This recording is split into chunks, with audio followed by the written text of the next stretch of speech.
প্রথমেই আমরা যদি বলের কথা বলি, ফোর্স, বল দিয়ে কি কি করা যায়, এইটা হচ্ছে আমাদের প্রাইমারি একটা কোশ্চেন থাকা উচিত। মানে এফেক্ট অফ ফোর্স, বলের প্রভাবে কি কি ঘটতে পারে একটা বস্তুতে,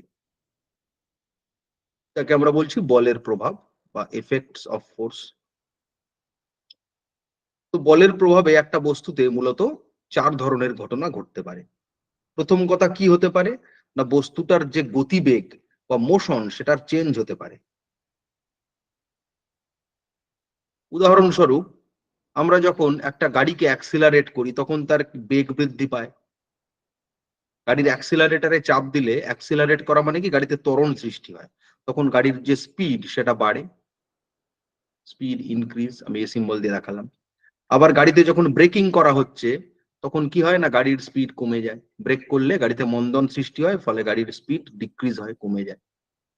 তাহলে এগুলো বলের প্রভাবেই করা হচ্ছে। ইঞ্জিন যখন বল প্রয়োগ করছে তখন বেগ বাড়ছে, ব্রেক কষলে গাড়ির বেগ কমছে। দ্বিতীয় যে ঘটনাটা ঘটতে পারে বলের প্রভাবে একটা বস্তুতে, সেটা হচ্ছে কি না, বলের প্রভাবে বস্তুর গতির দিক পরিবর্তন ঘটতে পারে, অর্থাৎ ডাইরেকশন চেঞ্জ হতে পারে।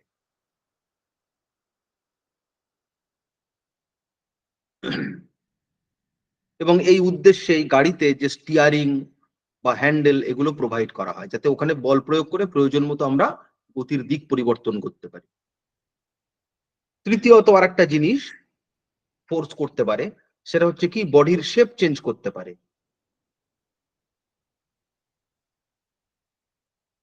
এটা বডির শেপ বা আকার আকৃতি চেঞ্জ করতে পারে। যেমন ময়দা মাখার সময় ময়দার যে ডো বলা হয়, সেটাকে ইচ্ছা মতো আমরা আকৃতি পরিবর্তন ঘটাতে পারি। স্প্রিংকে যখন সংকুচিত বা প্রসারিত করা হয়, একটা তার তাকে যখন স্ট্রেচ করা হয় বা তাকে চাপ দিয়ে সংকুচিত করা হয়, এইসব ক্ষেত্রগুলোতে আমরা কি করছি, বল প্রয়োগ করে বস্তুর আকৃতি পরিবর্তন করছি। এছাড়া বলের প্রয়োগে আমরা মিসলেনিয়াস আরো কিছু কিছু কাজ করতে পারি। যেমন ধরো, বলের প্রয়োগে সংঘর্ষ ঘটানো যেতে পারে, মানে কলিশন করা যেতে পারে। দুটো বস্তুর মধ্যে কলিশন হতে গেলে তাদের বেগ থাকা জরুরি, তখন পরস্পরের উপর তারা বল প্রয়োগ করে। আভ্যন্তরীণ বল প্রয়োগ হলে বস্তুতে বিস্ফোরণ ঘটতে পারে, যাকে আমরা ব্লাস্ট বা এক্সপ্লোশন বলছি। রাসায়নিক বিক্রিয়ার ফলে গ্যাসগুলো যখন বস্তুকে ভিতর থেকে চাপ দেয় তখন এইসব ঘটনা ঘটে। তাহলে এগুলো হলো আমরা কি পড়লাম না, এফেক্টস অফ ফোর্স, অর্থাৎ বলের প্রভাবে এই চার চার ধরনের বা এছাড়া কম্বাইন্ড কিছু ঘটনা ঘটতে পারে। নেক্সট যেটা আমাদেরকে পড়তে হবে সেটা হচ্ছে, এগুলো তোমরা কিন্তু দেখে যেতে পারো, কারণ এই ক্লাস শেষে এই নোটসটা আমি শেয়ার করে দেবো। এটা দেখো, তোমরা আমি একটা পিডিএফ এর স্ক্রিন শেয়ার করেছি, সো পিডিএফটাই পুরোটা এডিটেড ভার্সনটা আমি শেয়ার করে দেবো। একটু কপি করতে দিয়ে করতে, দিতে বলবেন। হ্যাঁ হ্যাঁ, ওখানে দিয়ে দিলে তো দিয়ে দিবেই অবশ্যই। ঠিক আছে, আমি আজকে ওই মানে আলাদা করে ফাইলে না লিখে পিডিএফ করার সমস্যা হয়, যে কারণে আমি একটা ইনবিল্ড পিডিএফ বানিয়ে নিয়ে ওটাতেই এডিট করে যাচ্ছি, ব্ল্যাঙ্ক পিডিএফ এ। নেক্সট আমাদেরকে পড়তে হয় যেটা, সেটা হচ্ছে কিনা টাইপস অফ ফোর্স, বলের প্রকারভেদ। বলের প্রকারভেদ আমরা দুভাবে করতে পারি। একটা হচ্ছে, আমরা একটা এলিমেন্টাল ক্লাসিফিকেশনের দিকে যাব, মানে ফিজিক্স বা ভৌতবিজ্ঞান বা পদার্থবিদ্যার ক্ষেত্রে, হুম, মানে আমাদের সার্বজনীনভাবে স্বীকৃত বলের যে ক্লাসিফিকেশন, সেটা হচ্ছে না, বলকে 4 ভাগে ভাগ করা হয়। ইন্টারন্যাশনাল যে মেথড আছে সেই পদ্ধতিতে ফিজিসিস্টরা বলকে 4 ভাগে ভাগ করে থাকেন। প্রথম ধরনের বলকে আমরা বলছি এই রকম, যে গ্রাভাইটেশনাল ফোর্স, অর্থাৎ অভিকর্ষ বল।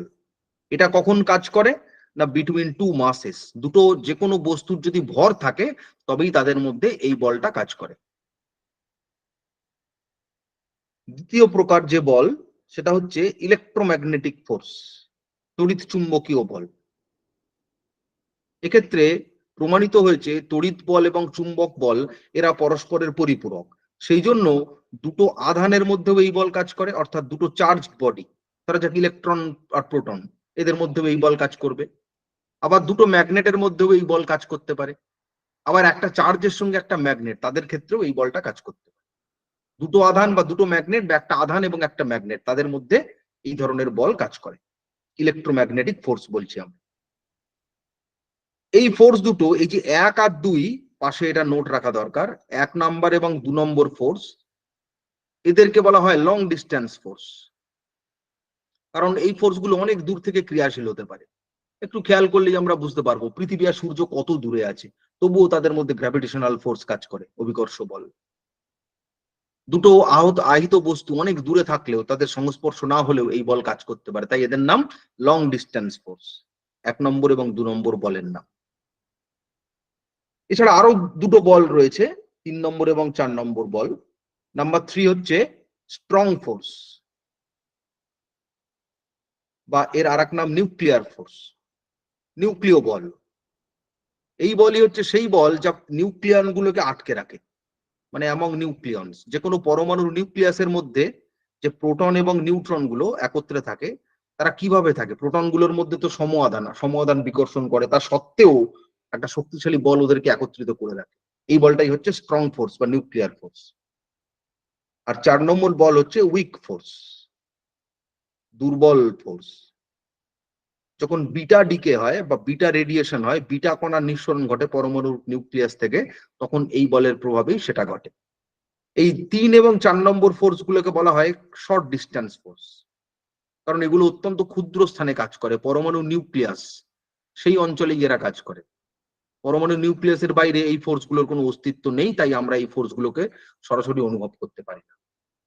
আর একটা স্টার মার্ক পয়েন্ট যেটা মনে রাখার, সেটা হচ্ছে এই যে ইলেকট্রোম্যাগনেটিক ফোর্স, এই ইলেকট্রোম্যাগনেটিক ফোর্সের বিভিন্ন পরিবর্তিত রূপকেই আমরা বাস্তব জীবনে অনুভব করে থাকি। তো ইলেকট্রোম্যাগনেটিক ফোর্স অ্যাকচুয়ালি দু ধরনের হতে পারে, কন্ট্যাক্ট ফোর্স বা স্পর্শ বল। অনেক সময় দুটো বস্তু স্পর্শ করলে তখন তাদের মধ্যে আধান সৃষ্টি হয় বা চার্জ তৈরি হয়, এবং তাদের মধ্যে এই ধরনের ফোর্স কাজ করে। এর উদাহরণ হচ্ছে পুশ, যখন আমরা কোনো কিছুকে ধাক্কা দিচ্ছি বা টানছি, বা যখন দুটো বস্তুর মধ্যে ফ্রিকশন কাজ করছে, ঘর্ষণ বল। বা দুটো বস্তুর মধ্যে যখন ভিসকাস ফোর্স, বায়ুর বাধা, এই ধরনের বলগুলো সবই কিন্তু আসলে ইলেকট্রোম্যাগনেটিক ফোর্স, তড়িৎ চুম্বকীয় বলেরই প্রকারভেদ। তবে তড়িৎ চুম্বকীয় বল নন কন্ট্যাক্টও হতে পারে। তড়িৎ চুম্বকীয় বল কতগুলো দূরত্ব থেকেও কাজ করতে পারে, যেমন উদাহরণ যেগুলো দিচ্ছিলাম, যে একটা চুম্বকের মেরুগুলোর মধ্যে যে আকর্ষণ বিকর্ষণ দেখা যায়, বা দুটো আহিত কণা বা চার্জ তাদের মধ্যে যে আকর্ষণ বিকর্ষণ দেখা যায়, এগুলো সব হচ্ছে আমরা বলি নন কন্ট্যাক্ট ফোর্স। কন্ট্যাক্ট ফোর্স মানে কি? স্পর্শ হলে তবে যে বল কাজ করে সেটা কন্ট্যাক্ট ফোর্স। আর যে বল কাজ করার জন্য দুটো বস্তু স্পর্শের দরকার হয় না, কাছাকাছি আনলেই হয়, সেগুলো হচ্ছে নন কন্ট্যাক্ট ফোর্স। তাহলে এখান থেকে একটা প্রশ্ন এসেছিল রিসেন্ট একটা, তোমার ওই রেলের পরীক্ষাতে। সেটা হচ্ছে যে বলা হয়েছিল যে কোন ফোর্সের পরিবর্তিত রূপ সমস্ত রিয়েল ফোর্সেস। এই কন্ট্যাক্ট ফোর্স গুলোকেই আমরা অ্যাকচুয়ালি রিয়েল ফোর্সেস বলি। মানে এর এর কারণ হচ্ছে বেশিরভাগ ক্ষেত্রে আমরা বাস্তব জীবনে যে বলগুলো অনুভব করি সেগুলো হচ্ছে এই বিভিন্ন ধরনের কন্ট্যাক্ট ফোর্স। ঠিক আছে, সুতোয় টান দিচ্ছি, কোনো জায়গায় ঘর্ষণ বল অনুভব করছি, রাস্তা দিয়ে দৌড়চ্ছি, এগুলো সবই কন্ট্যাক্ট ফোর্স। এগুলো সবই হচ্ছে ইলেকট্রোম্যাগনেটিক ফোর্সের রূপান্তর। এটা আমরা বলতেই পারি যে মোস্ট ফোর্সেস, বেশিরভাগ ফোর্সই হচ্ছে এই ইলেকট্রোম্যাগনেটিক ফোর্স থেকে সৃষ্টি হয়। এটা গেল বলের কথা, যে বল কয় প্রকারের হয় এবং কি কি। ঠিক আছে, মানে তার মানে যদি স্ট্রংগেস্ট ফোর্স বলে তাহলে নিউক্লিয়ার ফোর্স হবে, আর উইকার ফোর্স বললে উইকেস্ট হলে বিটা রেডিয়েশন, তাই তো? না, উইকেস্ট ফোর্স আবার গ্র্যাভিটেশনাল ফোর্স। গ্র্যাভিটেশনাল ফোর্স আচ্ছা, এটা উইক ফোর্সের চাইতেও উইক। আমি অর্ডারটা লিখে দিচ্ছি, আমি জাস্ট ওটা লিখতেই যাচ্ছিলাম। এই ফোর্স গুলোর অর্ডার যদি দেখা হয়, অর্ডার অফ ম্যাগনিটিউড,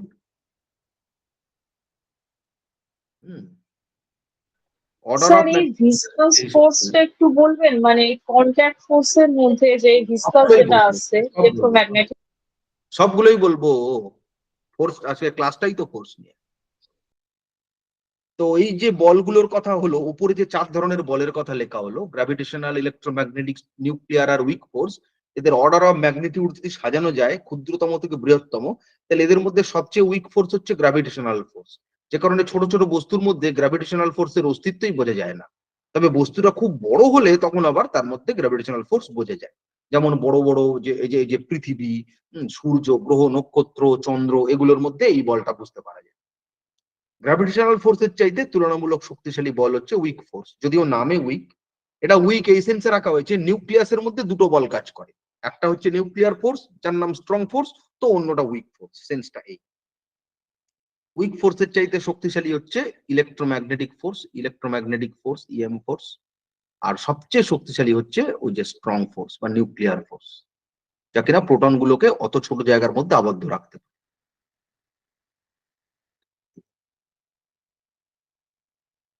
এই হচ্ছে বলের ক্লাসিফিকেশন। এইবার বিভিন্ন ধরনের যে বল, সেই বলগুলো সম্বন্ধে আমরা অল্প বিস্তর একটু জেনে নেব। যেমন ধরো, প্রথমেই আসা যাক যে ফ্রিকশন সম্বন্ধে, এটা নিয়ে আমরা একটুখানি কথা বলি। যে ফ্রিকশনাল ফোর্স,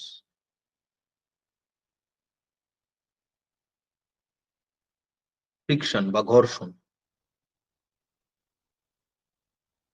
প্রথমেই আমরা ফ্রিকশনের টাইপসটা দেখে নেব, যে ফ্রিকশন কয় প্রকার আর কি কি হয়, ঘর্ষণ বল কয় প্রকার আর কি কি হয়। তো ফ্রিকশন কিন্তু 3 ধরনের হতে পারে। কিরকম সেটা আমরা এখানে লিখছি। তো মোটের উপর ফ্রিকশনকে প্রথমে আমরা দুভাগে ভাগ করব। একটা হচ্ছে স্ট্যাটিক ফ্রিকশন, বাংলায় আমরা বলছি স্থিত ঘর্ষণ। যখন বস্তু স্থির অবস্থায় থাকে, তাকে গতিশীল করার চেষ্টা করছি, তখন এই ঘর্ষণ বল কাজ করে।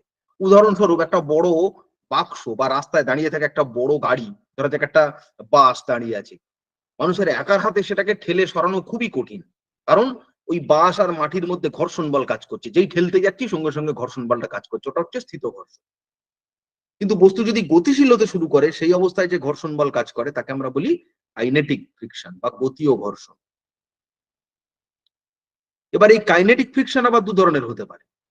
বস্তু যখন গড়িয়ে চলে, তখন যে ধরনের ফ্রিকশন কাজ করছে তাকে আমরা বলি রোলিং ফ্রিকশন বা আবর্ত ঘর্ষণ। ফ্রিকশন মানেই ঘর্ষণ। আর বস্তু যদি টেনে হেঁচড়ে নিয়ে যাওয়া হয়, স্লাইড করে চলে, ঘষতে চলে, তখন যে ফ্রিকশন কাজ করে তাকে বলি স্লাইডিং ফ্রিকশন বা বাংলায় বলা হয় বিসর্প ঘর্ষণ। এবার এই বলগুলোকে, এই ফ্রিকশন ফোর্স গুলোকে যদি অর্ডার অফ ম্যাগনিটিউড হিসেবে সাজানো হয়, এটাকেও আমরা অর্ডার হিসেবে সাজাতে পারি। তো সবচেয়ে বেশি বল হচ্ছে, শক্তিশালী হচ্ছে স্ট্যাটিক ফ্রিকশন। স্ট্যাটিক ফ্রিকশন সবচেয়ে শক্তিশালী। এর চাইতে তুলনামূলক কম শক্তিশালী ঘর্ষণ হচ্ছে ওই স্লাইডিং ফ্রিকশন বা বিসর্প ঘর্ষণ। আর তার চাইতেও কম ফ্রিকশন হচ্ছে রোলিং ফ্রিকশন। অর্থাৎ বস্তুকে গড়িয়ে নিয়ে গেলে ঘর্ষণ বল কম হয়, যে কারণে যে গাড়িতে চাকা ব্যবহার করা হয়। এই রোলিং ফ্রিকশন যে সবচেয়ে কম, এই এর উপর কোশ্চেন হতে পারে কি, যে হোয়াই হুইল ইজ ইউজড। এই প্রশ্নটার উত্তর নিজের মনে খুঁজলেই এই ব্যাপারটা বুঝে যাবে, গাড়িতে চাকা ব্যবহারের কারণ বুঝে যাবে।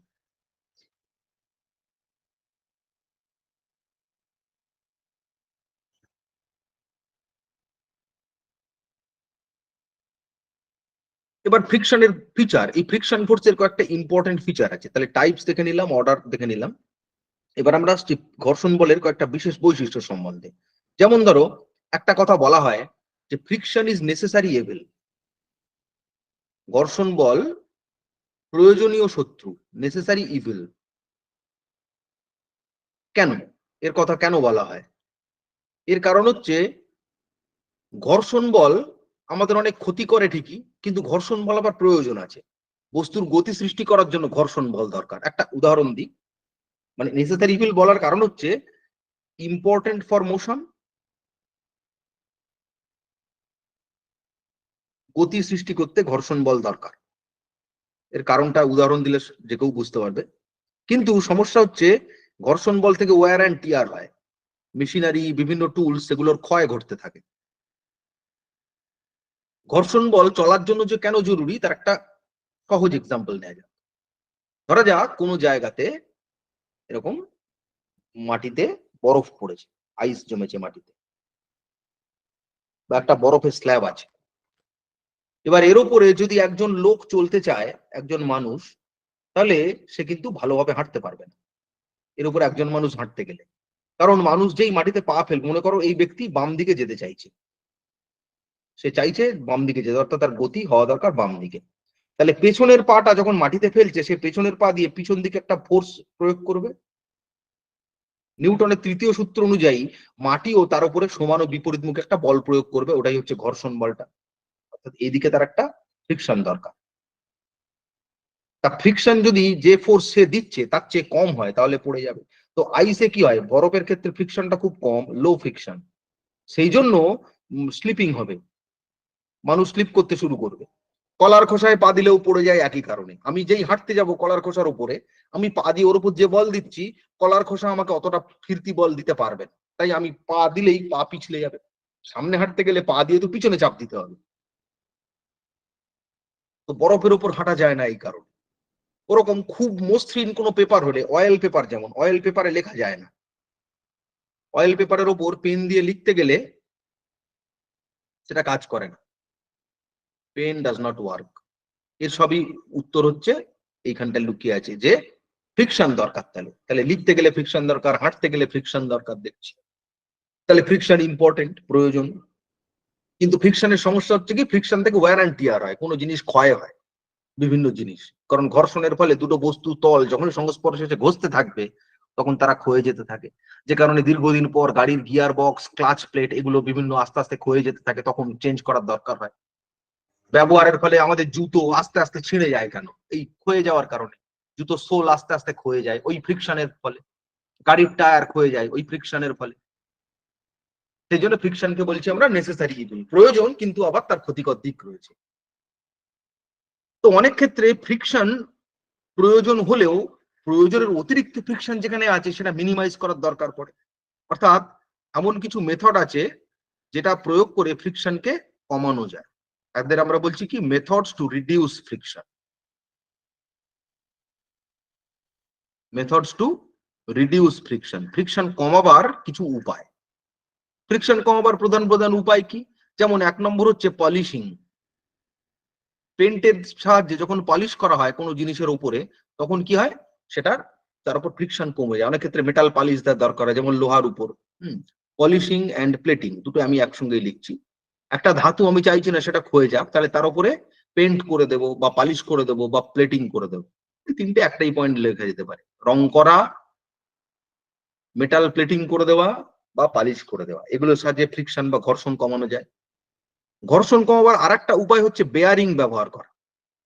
বেয়ারিং কি করে না, দুটো বস্তুর মধ্যে সরাসরি ঘর্ষণ হতে দেয় না, বরং তাদের মধ্যে রোলিং হতে দেয়। অর্থাৎ বেয়ারিং ব্যবহার করলে যে দুটো জিনিসের মধ্যে স্লাইডিং হতে পারতো, সেক্ষেত্রে স্লাইডিং না হয়ে রোলিং শুরু হয়। আর রোলিং ফ্রিকশনের মান কম, ঘর্ষণেরটা গড়িয়ে গেলে ঘর্ষণ কম। যেমন ধরো, উদাহরণস্বরূপ ধরা যাক একটা গাড়ির এটা হচ্ছে চাকা, তো চাকাটাকে অ্যাক্সেলের সঙ্গে আটকানো থাকবে। তো অ্যাক্সেলটা যখন ঘুরতে থাকবে, তখন তার সঙ্গে এই চাকাটার একটা ঘর্ষণ আছে। চাকার যে মাঝখানে যে রিম বলি আমরা, চাকার যে বেড়ি, সেই রিম আর গাড়ির যে অ্যাক্সেল, তাদের মধ্যে একটা ঘর্ষণ হবে। ঘর্ষণ হয়ে আওয়াজ তো খুব হবেই, এছাড়া ক্ষয়ে যাবে। কিন্তু যদি এরকম করা হয়, গাড়ির যে রিমটা এবং বাইরের যে হুইল বেস, তার মাঝখানে এরকম ছোট ছোট বল বেয়ারিং ব্যবহার করা হয়, গোল গোল, তাহলে কি হবে, এই মাঝখানের এটা যখন ঘুরবে, তখন বল বেয়ারিং এর সাহায্যে চাকার বাকি অংশটা ঘুরবে। অর্থাৎ কিনা এই প্রথম ক্ষেত্রে রিম এবং অ্যাক্সেলের মধ্যে স্লাইড হচ্ছিল, কিন্তু যখন বল বেয়ারিং ব্যবহার করব, এটা আমরা বলছি বল বেয়ারিং, এরকম ছোট ছোট পার্টস, তখন জিনিসটা স্লাইডিং শুরু হবে, ফলে ফ্রিকশনটা কমে যায়। অর্থাৎ যদি বলে বল বেয়ারিং এর কাজ কি, বল বেয়ারিং এর কাজ হচ্ছে রোলিং করা দুটো মুভেবল পার্টের মধ্যে, এবং তার ফলে কি করা না, ফ্রিকশনটাকে কমিয়ে দেওয়া। আর ফ্রিকশন কমলে ওয়্যার অ্যান্ড টিয়ার কম হবে। চাকা যদি খুব চওড়া হয়, তখন অনেক ক্ষেত্রে বল বেয়ারিং ব্যবহার না করলে রোলার বেয়ারিং ব্যবহার করা হয়, চওড়া চাকা হলে। আর সরু চাকা হলে বল বেয়ারিং ব্যবহার করে। এই হচ্ছে বেয়ারিং এর কাজ। এছাড়া ফ্রিকশন কমাবার আরেকটা পদ্ধতি আছে, জলযানগুলোকে স্ট্রিমলাইন ডিজাইন করা। জলের সঙ্গেও কিন্তু ঘর্ষণের ফলে একটা ফ্রিকশনাল ফোর্স কাজ করে, সেটাকে কমিয়ে দেওয়ার জন্য স্ট্রিমলাইন ডিজাইন করা হয়। বোটগুলো যে ডিজাইন করে, এই ডিজাইন মানুষ পেয়েছে মাছেদের দেহের আকৃতি থেকে। যে কোনো বোট দেখা যাবে উপর থেকে যদি ভিউ নিই, তার সামনে এরকম সুচুলে টাইপের করা হয়। এর কারণ কি, এখান থেকে যাতে দুদিকে জল কাটতে পারে, সরাসরি জলের সঙ্গে ধাক্কা কম লাগবে, তো জলের সঙ্গে ফ্রিকশনটা রিডিউস হয়ে যাবে। ঠিক আছে, এই হচ্ছে ফ্রিকশন। এবার এইখানে একটা কথা বলি, সেটা হচ্ছে আমরা এতক্ষণ যে ফ্রিকশন গুলোর কথা বলছিলাম, সেগুলো বেশিরভাগই সব ক্ষেত্রে কি সলিড বস্তুর সঙ্গে ফ্রিকশন আমরা হিসেব করেছি।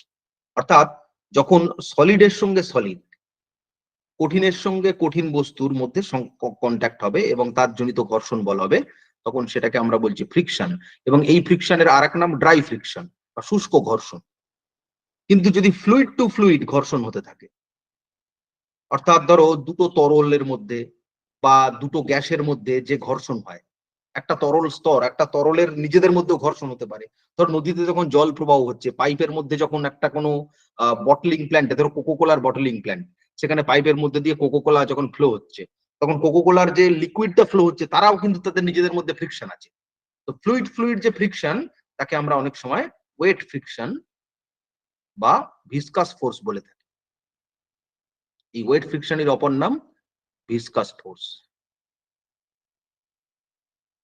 তো এই ভিসকাস ফোর্স বাতাসের ক্ষেত্রে বা জলের ক্ষেত্রে থাকতে পারে বা থাকে।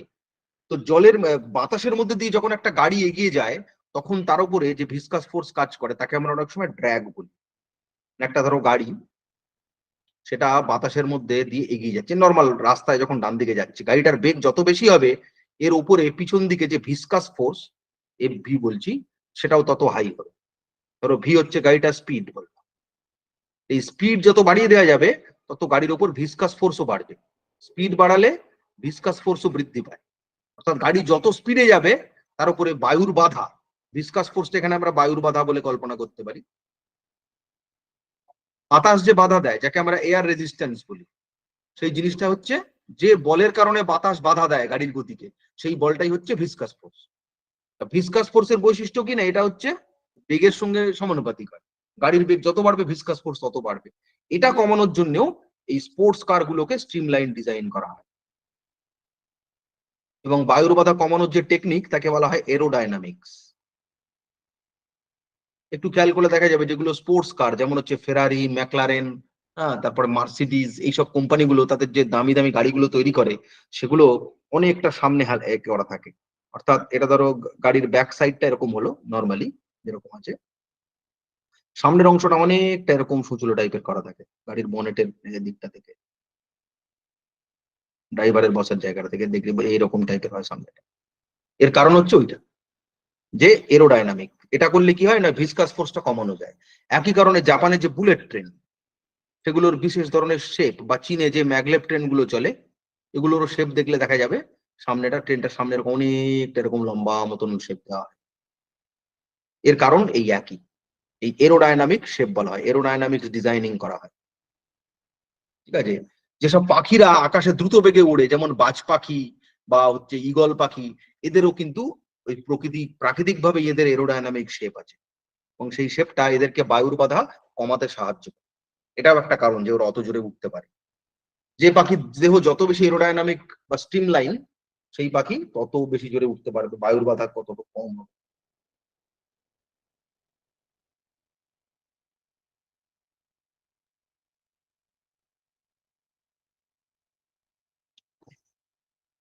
এবার এইখানে একটা পরীক্ষার প্রশ্ন নিয়ে একটু কথা বলি। ফ্রিকশন আর এই যে ভিসকাস ফোর্স, এদের মধ্যে তাহলে সব এদের নেচার কি একই? না, এদের মধ্যে প্রকৃতিগত পার্থক্য আছে। সেই পার্থক্যগুলো একটুখানি জেনে রাখা দরকার। Difference between friction and viscous force.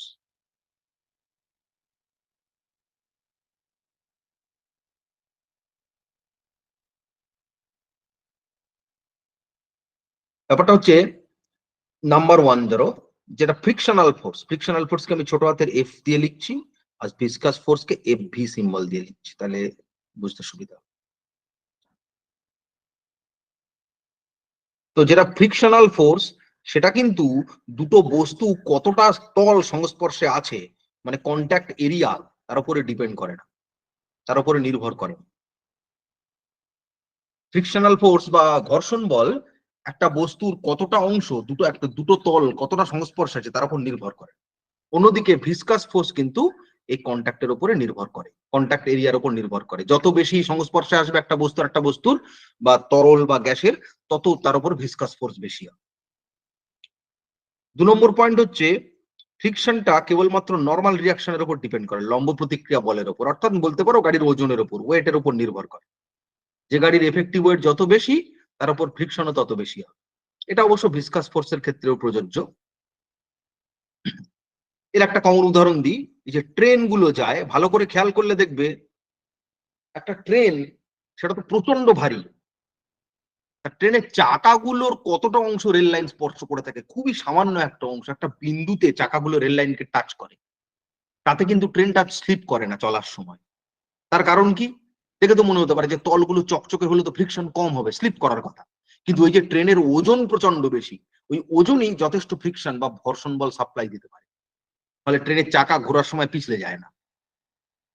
এমনি নর্মালি গাড়ির চাকা টায়ার হওয়া সত্ত্বেও দেখা যায় যে ভিজে রাস্তায় অনেক সময় স্লিপ করে, কিন্তু ট্রেন সাধারণত স্লিপ করতে শোনা যায় না, বা চলার সময় সামনে পেছনে তো স্লিপ করতে পারে, পিছলাতে পারে, সেটা কিন্তু হয় না। তার কারণ কি? ফ্রিকশন যথেষ্ট বেশি, ওয়েট অনেক বেশি।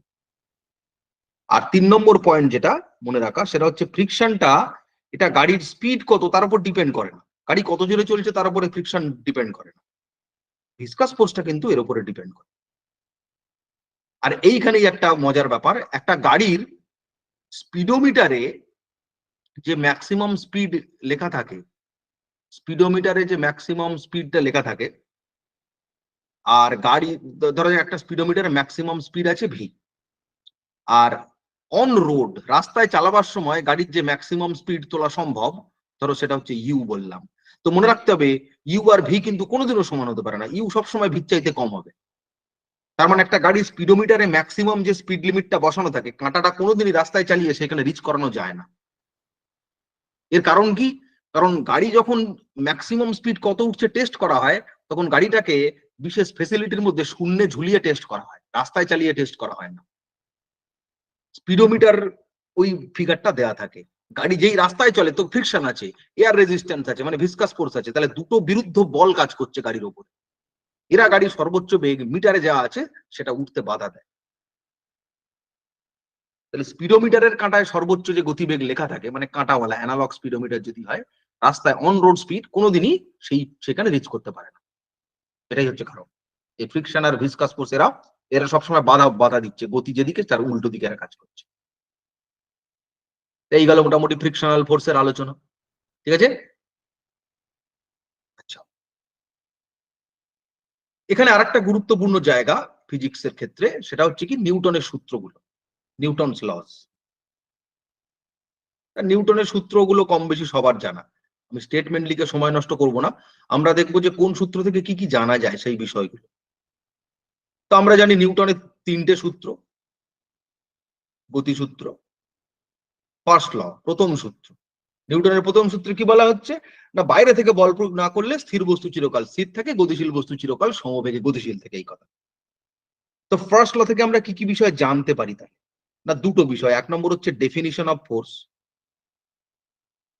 বলের সংজ্ঞা পাওয়া যায়, যে বাইরে থেকে যদি বলে বল কি না, বল হচ্ছে সেই একটা কারণ যেটাকে বাইরে থেকে প্রয়োগ না করলে স্থির বস্তু চিরকাল স্থির থাকে, গতিশীল বস্তু চিরকাল সমবেগে গতিশীল থাকে। দ্বিতীয় যে বিষয়টা ধারণা পাওয়া যায় সেটা হচ্ছে ইনারশিয়া বা জাড্য।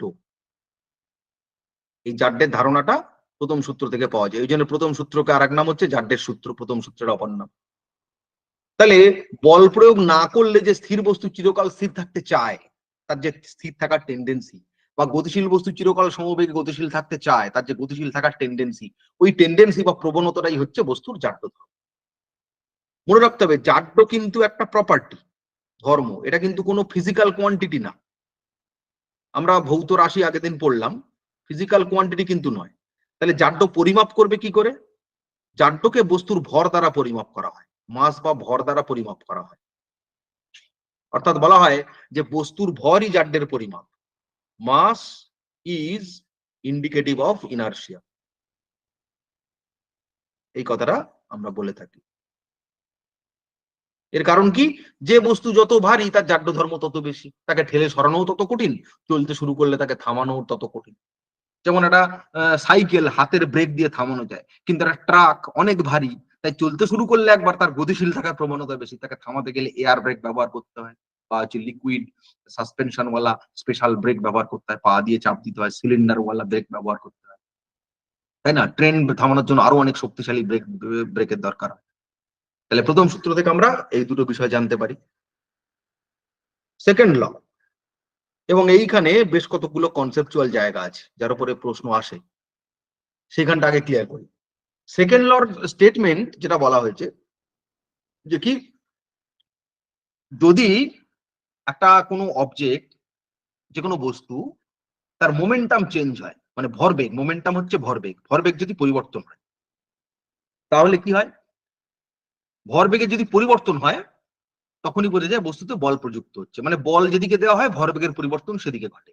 আর ওই ভরবেগের পরিবর্তনের হারই হচ্ছে প্রযুক্ত বল, মানে force equal to rate of change of momentum. Basically দ্বিতীয় সূত্রের বক্তব্য হচ্ছে এটা, যে এফ হচ্ছে ফোর্স ইকুয়াল টু, ফোর্সটা কি না, rate of change of momentum, অর্থাৎ বস্তুর ভরবেগ পরিবর্তনের হার।